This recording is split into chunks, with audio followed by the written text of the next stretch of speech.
우리에게 생명 주시기 위하여 스스로 죽음의 길로 가신 예수님, 또 예수님을 보내주신 하나님 아버지, 또 하나님 예수님을 믿게 하신 성령님, 우리 삼일째 하나님께 찬송과 영광을 드립시다. 할렐루야. 아멘.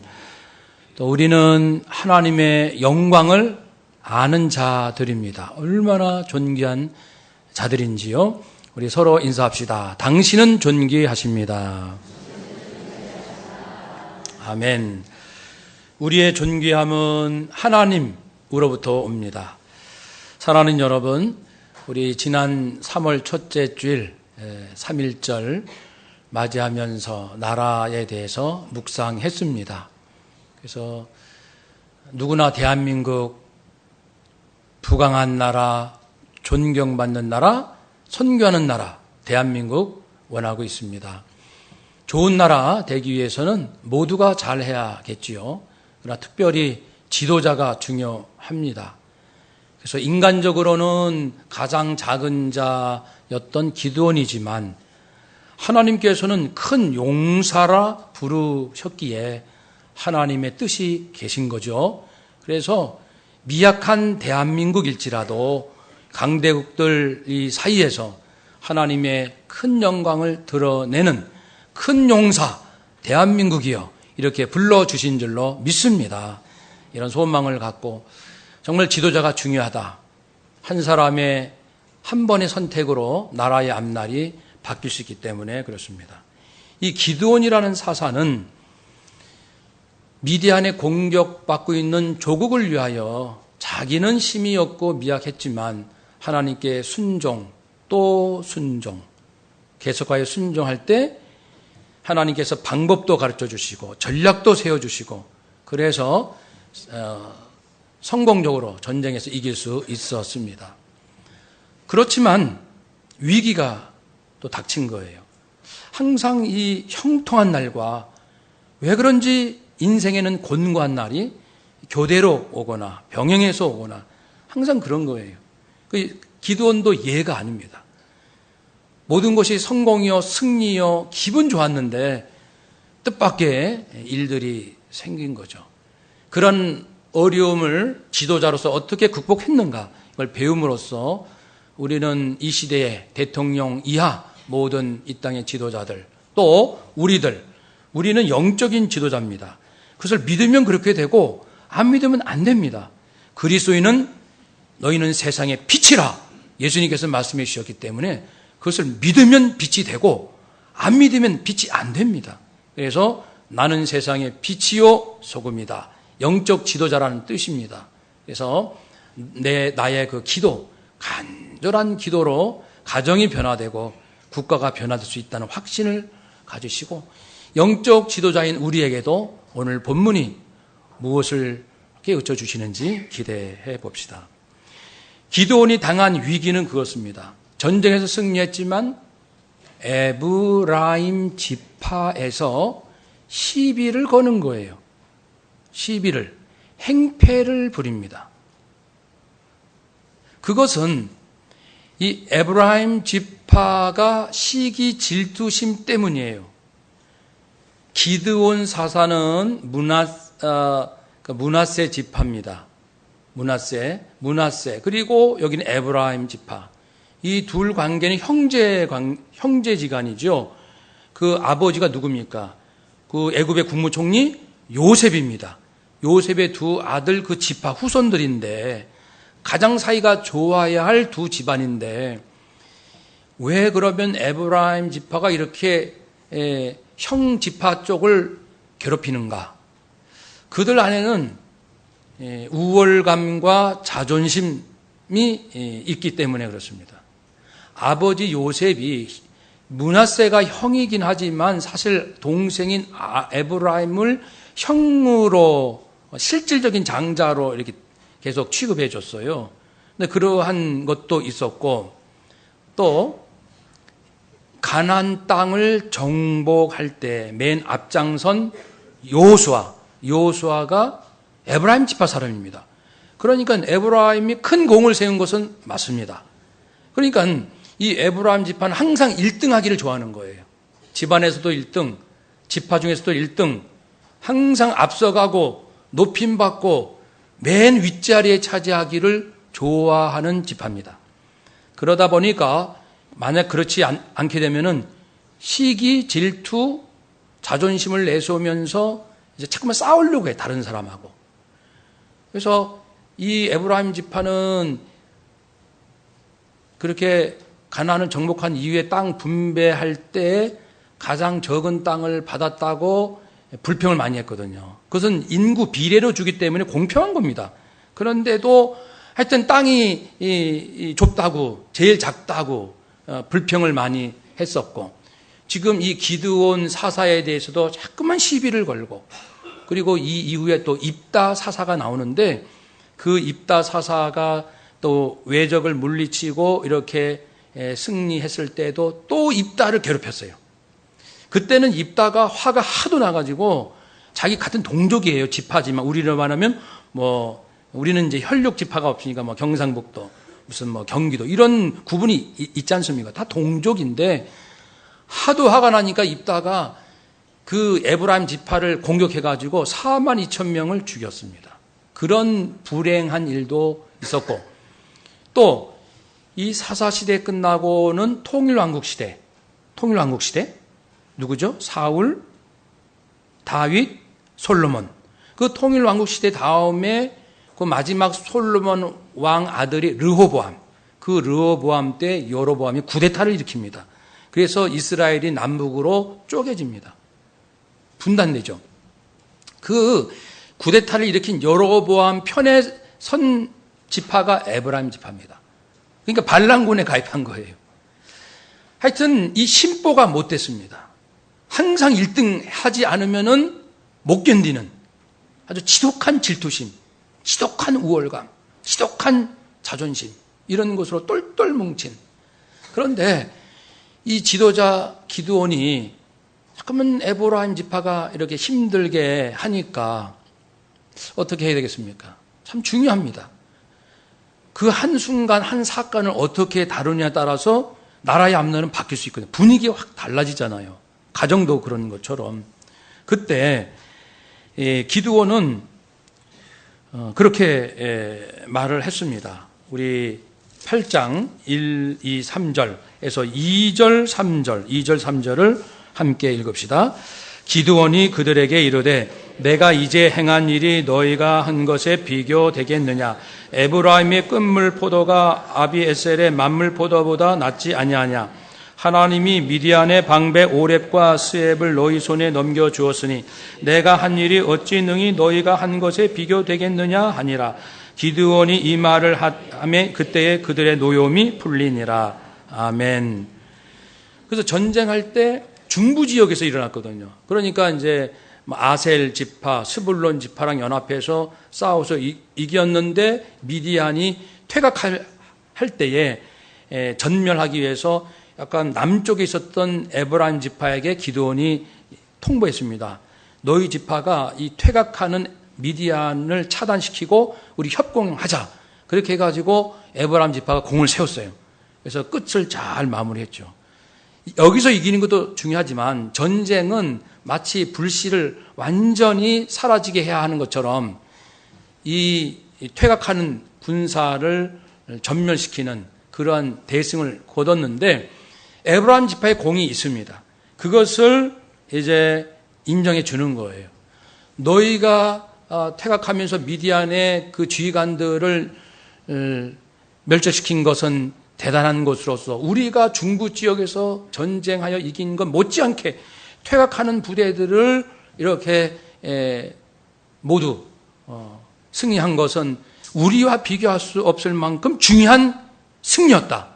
그러니까 너희들은 굉장히 중요한 그 공을 세우는 것이다. 이렇게 얘기하면서 또 우리 므낫세 지파가 아무리 뭘 좀 잘해도 만물 포도, 가장 맛있을 때의 포도보다 너희 에브라임 지파의 끝물 포도 시기가 끝나갈 때 그 맛이 없는 포도, 그거하고 우리의 최고의 포도하고 보다 너희 포도가 더 맛있지 않느냐. 왜냐하면 에브라임 지파는 말씀드린 것처럼 동생이지만 형 대접 받으면서 자랐거든요, 집안에서. 그러니까 사실 너희들이 우리보다 더 낫지 않느냐. 그렇게 했고, 또 힘으로도 므낫세 지파보다 에브라임 지파가 더 강대했거든요. 힘으로는. 너희가 훌륭하다. 너희가 더 크고, 내 인정하고, 이번 전쟁에서도 너희가 세운 공이 우리보다 훨씬 뛰어난 것이다. 나는 그걸 인정한다. 이렇게 얘기를 할 때 그 에브라임 지파 사람들의 그 노여움이 풀렸습니다. 사실 이건 자존심 싸움일 수도 있어요. 기도원 입장에서 보면은, 아니, 그 전쟁에서 이렇게 다 있지만 우리가 사실 더 크지 않아. 이렇게 말할 수 있어요. 그 전쟁의 그 중심 부분을 다 이겼기 때문에. 그렇지만은 기드온은 겸손하게 지금 따지고 대드는 그 에브라임 지파의 마음을 이해하는 거예요. 소외당하고 싶지 않는. 왜 전쟁 처음부터 우리 지파를 부르지 않았느냐. 계속 그 얘기하는 거거든요. 물고 늘어지는 거예요. 아, 그래도 끝에 너희들이 잘했다. 너희들이 참 수고했고 그것은 우리 못지않는 참 공을 세운 것이다.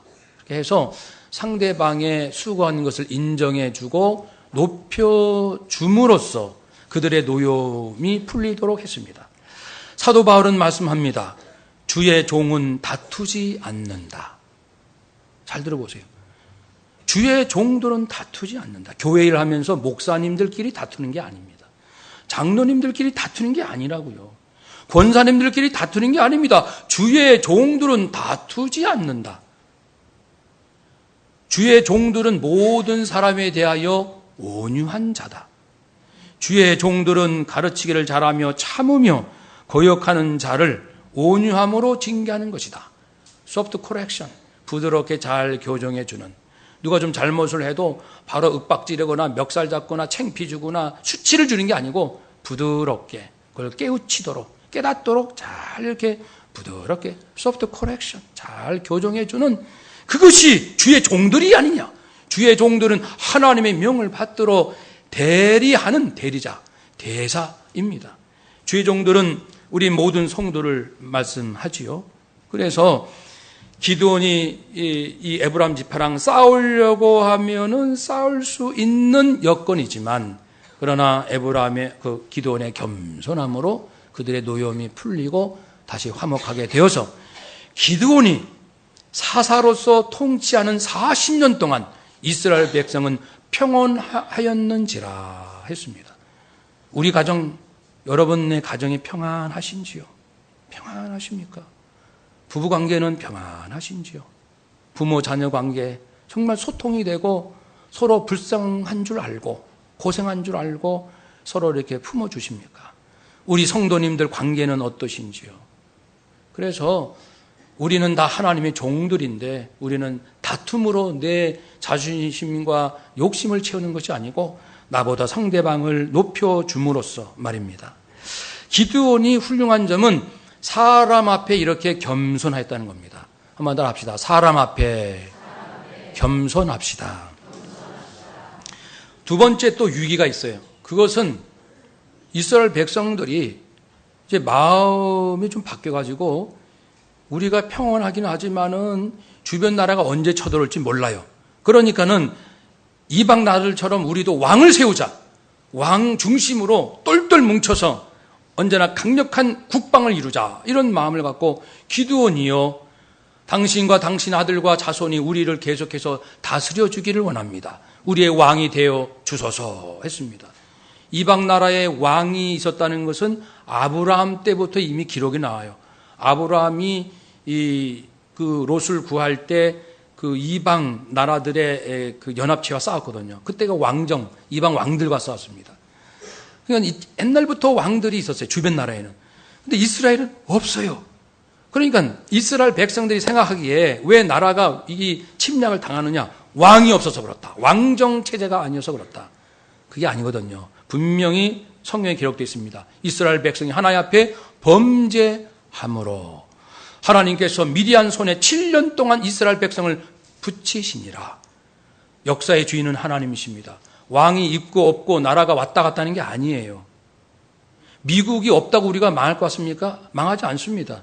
정말 1천만 성도가 생명을 걸고 나라를 위하여 하나님께 기도하면은 미국이 없어도 우리는 어려움 당하지 않습니다. 그걸 믿으시는지요? 그걸 믿으셔야 정말 하나님이 이 나라의 주인이라는 것을 믿는 고백이 될 겁니다. 성도들도 은근히 기도는 하지 않은 채, 나라에 어려움이 와도 기도는 하지 않은 채 대통령 욕만 하고 누구 욕만 하고 미국 믿을만 하겠느냐, 북한은 어쩌고, 아무리 그런 얘기 해봐야 하나님 우리 중심이 믿음을 보시는 거거든요. 너희들이 정말 대한민국 하나님이 지키신다고 믿는 믿음이 있느냐, 그것을 다 살피십니다. 그래서 누가 시키질 않아도 나라를 생각한다면, 사랑한다면 우리의 어려움을 위해서 대통령을 위해서 기도하고 주변 나라 국가 원수를 위해서 기도하고, 그들이 마음을 삐뚤어 먹으면 이상한 짓 하니까 주변 나라를 위해서도 계속 기도하는 것이, 여러분 만약에 내가 살고 있는 집에 오른쪽에 그 알코올 중독자가 맨날 술주정 뿌리고, 이쪽에 맨날 싸움 좋아하는 그 집이 옆집에 살고, 또 윗집에는 아주 이기적인 사람 살고, 행복하겠어요? 그럼 기도해야죠. 주변 옆집, 앞집, 윗집, 아랫집을 위해서 기도해야 되지 않습니까? 어떻게 해요? 한번 따라 합시다. 예수 피, 예수 생명, 예수 사랑, 예수 기쁨, 말씀의 능력, 성령의 능력 충만케 하옵소서. 아멘. 정말 기도하셔요. 주변 동네 사람들. 그러면 분위기 좋아집니다. 제가 장담합니다. 왜냐하면 예수 피의 능력이 있어서 사람들이 인사도 더 잘하고 안부도 묻고 밝게 인사하고 사람들이요 부들부들해져요, 마음이. 근데 내가 기도도 안 하고 욕만 하는 거예요. 저런 집 옆에 우리가 살아? 욕만 하면 더 악해져요. 사람들이 더 살기 싫어요. 내 동네. 내 동네는 내가 만드는 거지 누가 갖다 줍니까? 나라가 어려움 당할 때 동일한 원리입니다. 왜 주변 나라를 위해서 기도하지 않으면서 걱정만 하십니까? 이제 이스라엘 백성들이 하나님 앞에 범죄함으로 고난당한 것은 기억도 아니하고 자기들이 나라에 왕이 없어서 그렇다고 핑계만 대는 이 거짓됨, 하나님 앞에 진실지 못하고 정직지 못한 이 거짓됨, 하나님이 그냥 넘어가실 것 같습니까? 근데 다행히도 이 지도자 기드온은 영이 살아있어서 그 백성들의 간청에 유혹에 넘어가지 않습니다. 아니요. 한번 읽읍시다. 우리 8장 22절, 23절 함께 읽읍시다. 그때에 이스라엘 사람들이 기드온에게 이르되 우리를 미디안의 손에서 구원하셨으니 당신과 당신의 아들과 당신의 손자가 우리를 다스리소서 하는지라. 기드온이 그들에게 이르되 내가 너희를 다스리지 아니하겠고 나의 아들도 너희를 다스리지 아니할 것이요 여호와께서 너희를 다스리시리라 하니라. 아멘. 하나님께서 이스라엘을 다스리듯이 하나님께서 대한민국을 다스릴 줄로 믿습니다. 하나님께서 우리 앞집, 뒷집, 옆집, 아랫집을 다스리시는 줄로 믿습니다. 저는 우리 동네 주민들하고 사이가 좋아요. 얼마나 좋은지 몰라요. 정말 처음은 안 그랬어요. 11년 전에 안 그랬어요. 쌀쌀 맞았어요. 저희 동네도. 지금은요 얼마나 서로 아는 체하고 애들 이름도 불러가면서 뭐 어디 가십니까? 뭐 아주 점점점 묻는 정도, 코치코치 깨무는 게 점점 더 깊이 물어요. 서로 윗지가 다 이렇게요. 저만 노력한 건 물론 아닙니다만은 분명히 노력했습니다. 계단에 10층 새벽기도 마치고 올라갈 때면은 양쪽 집에 축복하며 올라가거든요. 양쪽 쫙 두 집 계단 올라가면서 예수 피의 생명 충분합니다. 그 기도로 하면서 계속 올라가는 거예요. 그러니까 우리 라인이 주민들 사이가 좋아지지 않을 수가 없는 거죠. 사랑하는 여러분. 그러니까 기드온처럼 하나님께서 지키신다. 이것을 확실히 믿고 사람들이 여기 명예 있습니다 할 때 덥석 물지 마세요. 여기 돈 있습니다. 덥석 붙잡지 마시라고요. 주님 이걸 받아도 됩니까? 이 명예, 이 권력, 이 물질을 받아도 됩니까? 라고 물어야지 하나님께 여쭙지 아니하고 욕심으로 다 받다가는 그것 때문에 오히려 힘들어집니다. 하나님을 신뢰하고 내가 있으나 없으나 하나님이 나와 함께 하시면 나는 평안하고 아무 인생에 문제 없이 살아갈 수 있을 줄로 믿습니다. 하나님을 신뢰하시고 기드온처럼 유혹을 물리치고 여호와께서 우리를 지키십니다. 하나님이 내 인생을 지키십니다. 그렇게 정말 선포하고 승리할 수 있는 우리 모두가 되시기를 축복합니다. 이것은 기드온이 하나님 앞에 겸손함을 뜻합니다. 사람 앞에 겸손하고 하나님 앞에 겸손하고. 겸손이 뭘까요? 최누임, 히브리어로 굴복하다. 긍정적인 의미에서 자기 포기를 말합니다. 겸손이라는 것은 자기를 포기하는 것입니다. 잠언 22장 4절을 말씀에 겸손과 여호와를 경외함에 보상이 있다. 겸손한 사람, 하나님을 경외하는 사람은 보상이 따라오는데 재물과 영광과 생명이니라. 여기서 주목할 것은 겸손이 하나님을 경외하는 것과 동일하게 놓고 영적인 덕목으로 말씀하고 있다는 사실. 겸손이 아무나 할 수 있는 것이 아니라는 뜻입니다. 하나님을 경외할 수 있는 자만이 하나님 앞에, 사람 앞에 겸손할 수 있는 거예요. 겸손은 좀 허리를 숙이고 좀 부드럽게 친절하게 몇 마디 하는 게 겸손이 아니고 하나님을 경외할 수 있는 사람, 하나님이 내 인생의 주인이시고 내 안에 내 눈앞에 어떤 일이 펼쳐지고 사람들이 나를 어떻게 대할지라도 하나님의 주권을 신뢰하고 흔들리지 않는 마음으로 하나님을 경외하는 그 중심이 있는 사람만이 사람이 나에게 한 그 언행에 휘둘리지 아니하고 나는 그를 그리스도의 이름으로 존중할 수 있는 거예요. 그리스도의 이름으로. 그것이 겸손입니다. 하나님의 경외 차원에서 나오는 영적인 아주 뛰어난 신앙의 덕목이요 지도자가 갖춰야 할 것이고 세상의 빛이라면 우리는 어디 가서나 겸손해야 돼요. 그리스도인들은 하나님을 경외하잖아요. 하나님. 누가 나를 힘들게 한다고 너무 겁먹지 마세요. 그 사람보다 하나님 더 높으시잖아요. 그것을 믿음으로 보셔야죠.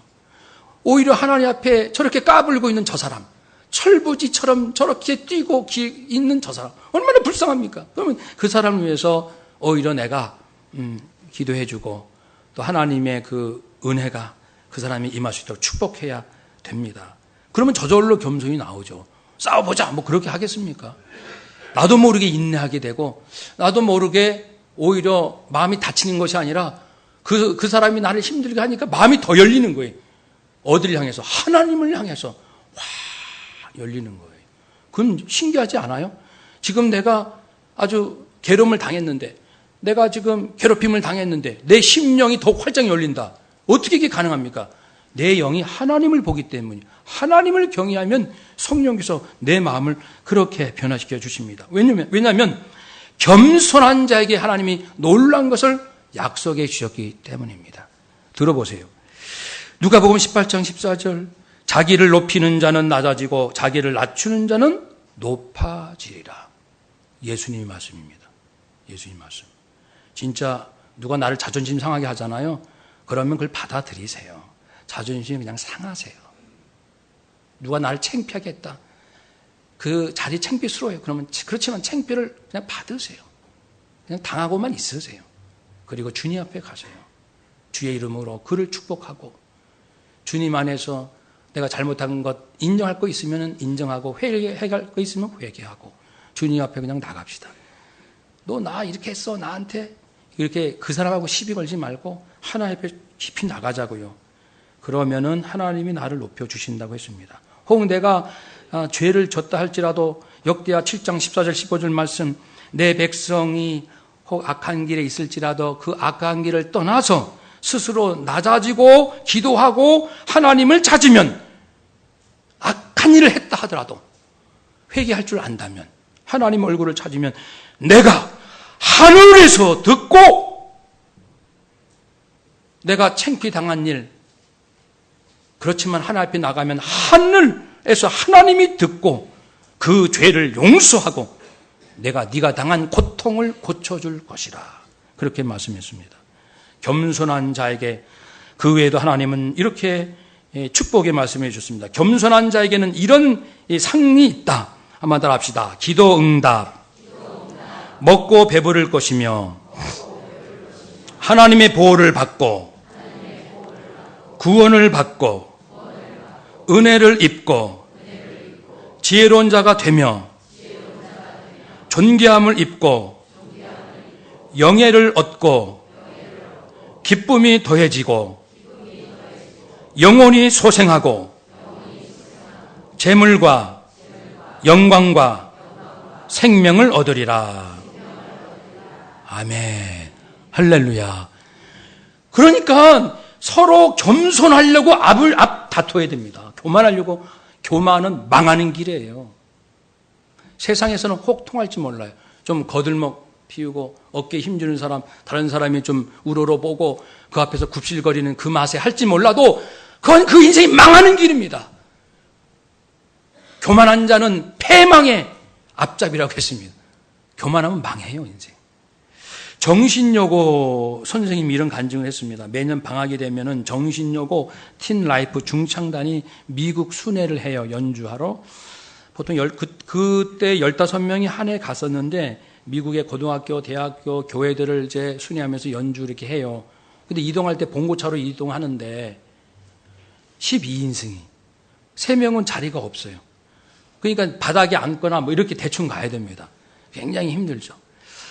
근데 한 교회 와서 연주를 하고 이제 떠나고 그 장로님이 그 팀을 몇 번 이렇게 지켜봤는데 이상한 행동이 있는 거예요. 얘네들이 이제 차를 탈 쯤만 되면은 서로 앞다퉈 가지고 막 달려가는 거예요. 그래가지고 먼저 그 차에 올라타려고.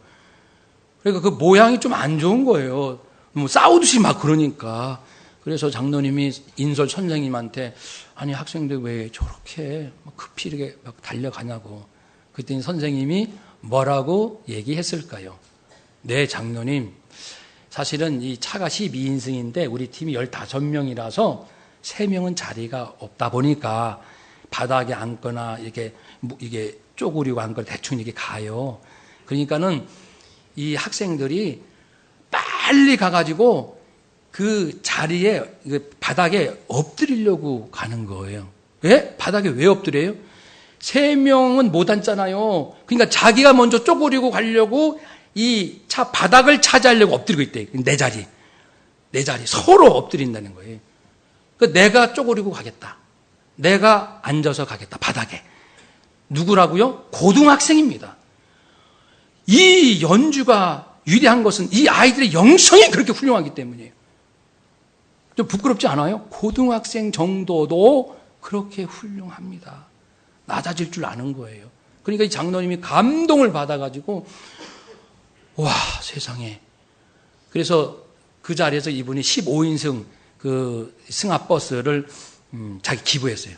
기부하겠다. 그래가지고 이제 그 팀들이 그 다음부터 15인승을 이용한다는 간증을 했습니다. 엘리코 카루소라는 이태리 출신 테너 가수, 1921년에 세상을 떠난 분인데 이 카루소의 그 노래 얼마나 감미롭고 힘있고 그 파바로치처럼 쫙 막 하늘을 막 그냥 와 그 상상해 보세요.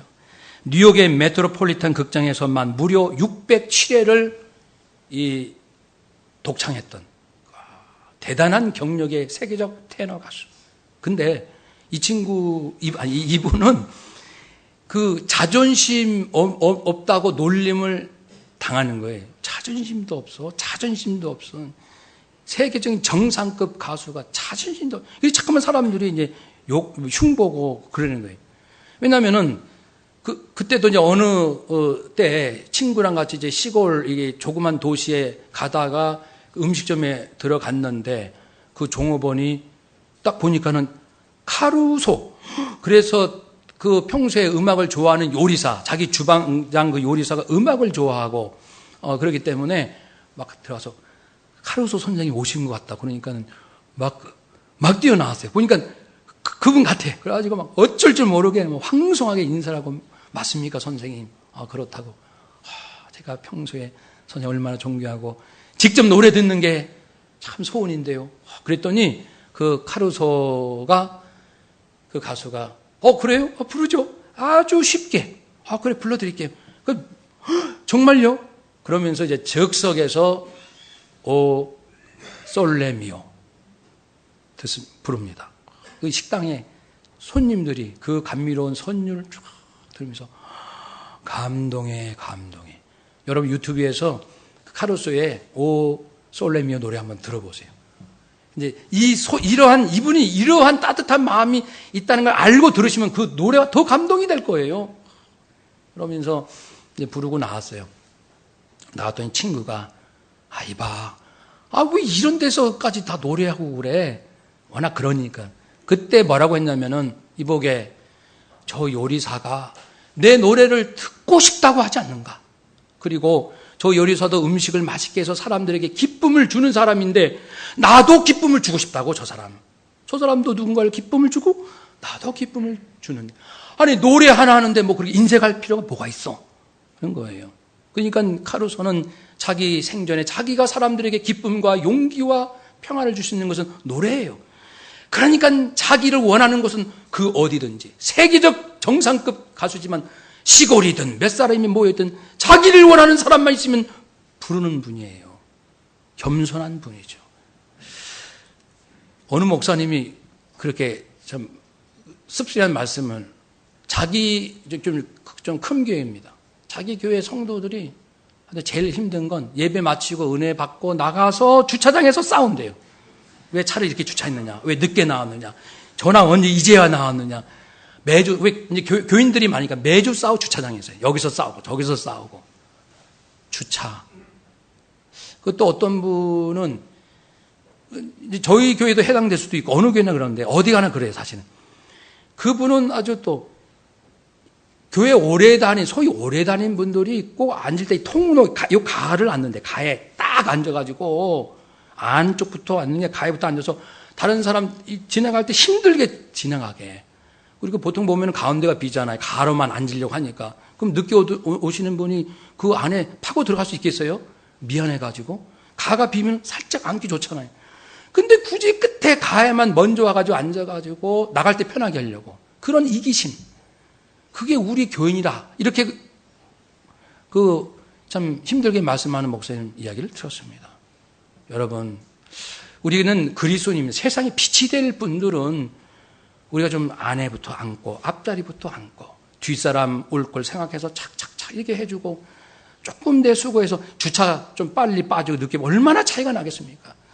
드라마 1시간, 2시간, 영화, 놀러 가는 건 그렇게 시간을 그냥 몇 시간씩 보내면서 근데 성도들 주차 몇 분 못 기다려가지고 막 도대체 우리가 신앙생활을 어떻게 하고 있는지 겸손, 하나님을 경외하는 그 심령 안에서만 가능한 게 겸손입니다. 그러므로 우리는 겸손해야 하는데 언제 겸손해야 됩니까? 남을 가르칠 때도 겸손하게 가르쳐야 배우는 사람이 잘 배워요. 여러분 교만한 선생님한테 잘 교육받고 싶습니까? 기분 나쁘지 않아요? 자기 잘난 척만 하고 조금만 잘못하면 막 그냥 구박하고 창피 주는 선생님 앞에 오늘도 무슨 가르침을 받을까? 여러분 그 마음이 열리겠냐고요. 그래서 예수님께서 나는 온유하고 겸손하니 내게 와서 내 멍에를 메고 내게 배워라. 그러면 너희 마음의 힘을 얻으리라. 예수님 그 높고 높으신 예수님께서 낮고 천한 인간의 눈높이로 내려오셔서 겸손해지셨기 때문에 이렇게 우리가 나 같은 사람도 불러주신 예수님이 그 앞에 가서 주님 말씀을 듣고 그 말씀으로 평안과 쉼을 얻는 거예요. 그러니까 가르칠 때도 겸손하게 해야 됩니다. 그게 교육에 효과가 있어요. 배울 때도 물론 겸손하게 배워야 됩니다. 믿음으로 고난을 당할 때도 겸손해야 합니다. 베드로전서 5장 6절 하나님의 능하신 손 아래에서 겸손하라. 때가 되면 너희를 높이시리라. 이것은 이제 현재 받는 여러 가지 고난을 말해요. 신앙으로 어려운 고난을 당할지라도 겸손하시오. 받아들이시오. 묵묵히 그것을 참으시오. 견디시오. 주님 앞에 나가시오. 또 불순종으로 환난을 당할 때도 불순종으로 내가 벌을 혹 받는다 할지라도 그것을 가지고 불평하지 맙시다. 내가 조금 잘못했다고 하나님 나한테 바로 이렇게 이럴 수가 있으신가? 누구는 잘못을 나보다 10배는 더해도 하는 일만 잘 되더라. 나는 조금 잘못했다 이렇게 어려움을 주시고 그게 불평하지 맙시다. 하나님께서 내가 잘못함으로 내게 어려움을 주셨다면 오히려 겸손하게 하나님 감사합니다. 하나님 죄송합니다. 용서해 주세요. 그래서 그 므낫세 왕이라는 사람이 있었는데 그가 하나님 앞에 잘못해가지고 아수르 군대에 크게 고난을 당하여 쇠사슬에 묶여서 포로로 끌려갔어요. 그러나 그가 회개합니다. 하나님 제가 잘못했습니다. 저를 용서해 주옵소서. 하나님께 간구하고 그가 크게 하나님 앞에 겸손히 기도하였으므로 하나님이 그의 기도를 받으시고 그의 간구를 들으시사. 그래서 역대하 33장에 보면 그가 다시 포로에서 돌아오고 예루살렘에 돌아와서 왕위를 다시 회복합니다. 하나님께서 그 겸손함을, 그 회개의 눈물을 받으신 거예요. 혹 내가 잘못해서 야단을 맞았을 때 누구 원망 탓하지 마시고 하나님 앞에 조용히 엎드려지고 회개하고 하나님 앞에 자비를 구하면 하나님께서 다시 회복시켜 주실 줄로 믿습니다. 여러분, 겸손하면 예수님이 최고 아니십니까? 빌립보서 2장에 있는 것처럼 예수님은 자기를 비워, 즉 하나님의 권능을 포기하시고 종의 형체를 가지사 사람들과 같이 되셨고 사람의 모양으로 나타나서 자기를 낮추시고 낮고 천한 인간의 몸을 입으셨지요. 죽기까지 복종하셨으니 곧 십자가에 죽으심이라.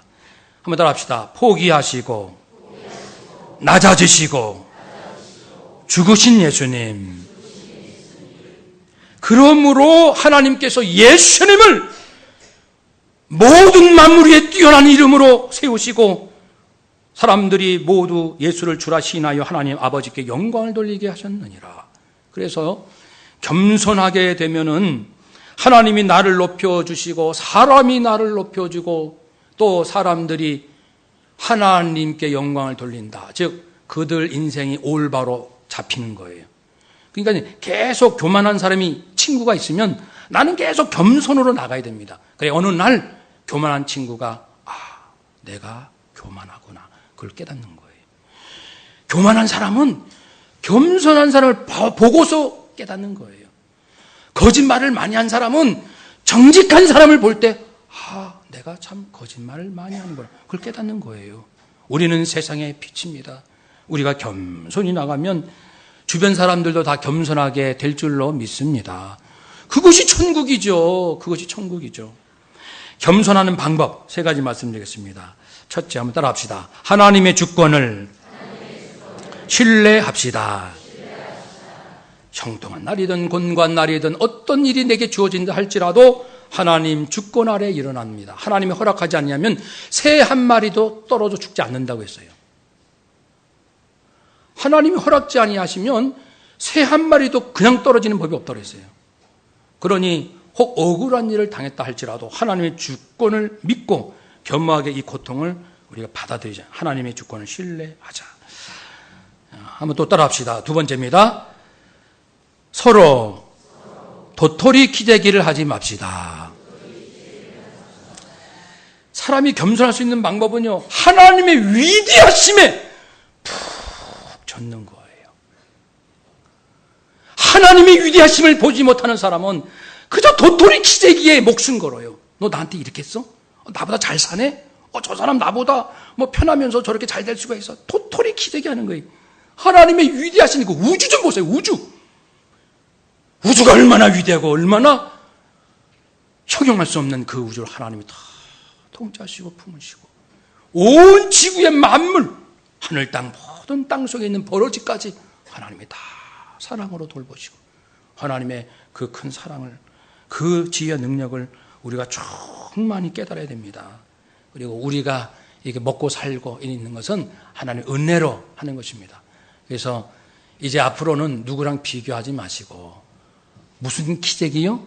도토리 키재기. 도토리 키재기는 뭐예요? 도토리 자기네끼리 고만고만한 사람끼리 네가 나보다 키가 더 커. 아니야 내가 더 커. 도토리 키재기.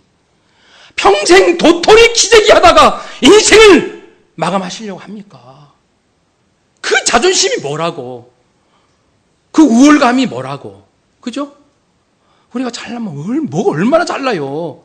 얼마나 하나님의 놀라운 은혜로 지금 살고 있는데 숨도 하나님의 은혜를 주시니까 숨 쉬고 있는 이 주제의 말입니다. 그래서 우리가 하나님의 위대한 사랑을 깨닫고 이제 모든 것을 이렇게 사랑으로 품으셔야 됩니다. 3번째, 한번 더 합시다. 남이 나보다 더 존귀합니다. 그것을 깨달으셔야 됩니다. 사람마다 잘잘못이 있지만 그 잘잘못으로 보지 마시고 그래도 그 사람은, 그래도 내 남편은, 그래도 아내는, 그래도 부모님은, 그래도 내 자식은 나보다 더 낫다. 그 눈에 보이는 그거 가지고 도토리 키재기 하지 말자고 했죠 방금. 누가 옳으니 그러니 그런 거 누가 더 고생했니 안 했니 그런 거 하지 말고 그래도 그분이 나보다 더 낫다. 왜냐하면 내 안에 죄를 보기 때문에. 그러니까 누가 겸손할 수 있냐면 내 죄를 늘 보는 사람. 그런 사람이 나보다 남을 더 존귀히 여깁니다. 자기 죄는 볼 줄 모르고 다른 사람의 흠만 그렇게 보는 사람들은 겸손할 수가 없죠. 그걸 말하고 싶으니까, 따지고 싶으니까, 다른 사람 창피당하는 거 보고 싶으니까 그 못된 마음으로 가만히 있겠어요? 나는 죄가 없다는 거예요. 나는 괜찮다는 거예요. 그러니까 그런 사람이 가는 곳마다 모든 세상이 다 망하는 거예요. 그런 사람이 가는 곳마다 다 전부 지옥이고 불구덩이고, 자기의 죄를 보고 그래도 나는 당신은 나보다 낫습니다 라고 보는 분들, 그런 겸손한 사람들, 하나님의 주권을 신뢰하고 도토리 키재기를 이제는 그만하고 나보다 남이 더 낫다는 것을 진실로 깨닫는 우리, 세상의 빛입니다. 우리가 가는 곳마다 겸손이 정말 강물처럼 흘러넘쳐 이 세상이 새로워질 수 있기를 주의 이름으로 축복합니다. 아멘. 기도하겠습니다.